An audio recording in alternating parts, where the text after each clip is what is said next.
Rick Mercer is talking to Americans.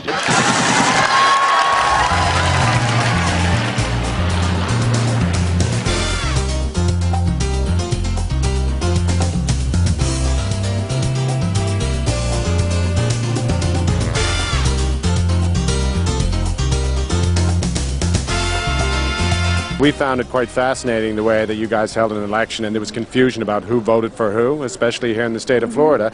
And we're wondering if there's any discussion of adapting a Canadian system, like a prop style of voting. So it's the pine cone bark system, and if you're voting for the guy who's in power, you put a pine cone in the box. And if you're voting for the guy who's not in power, you put a piece of birch bark in the box.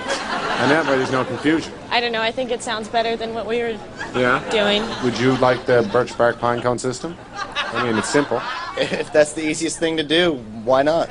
You know, like all those pictures of people examining the vote to determine, well, you don't have to examine a pine cone and a birch bark.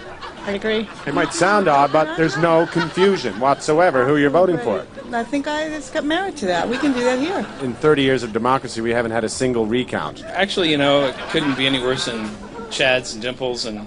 Yeah, there's none of that. There's no Chads, there's no Dimples, there's no punch cards. Probably more ecologically sound. I mean, the only problem we have in Canada is that after, like, say, 1,000 people have voted, that's very heavy. You know, you get 150 pine cones, where's a couple of kilometers. I'm sure we can deal with that. In Canada, because of the separatist movement, the French separatist movement in Canada, we've decided to allow Irish Canadians to vote. Do you think that's a good idea? Of course. Congratulations, Canada, for allowing the Irish to vote. Well, they're not allowed to vote as it stands right now in Quebec because of, you know, it's Quebec and they're a very different place. Congratulations, Canada, for allowing the Irish to vote.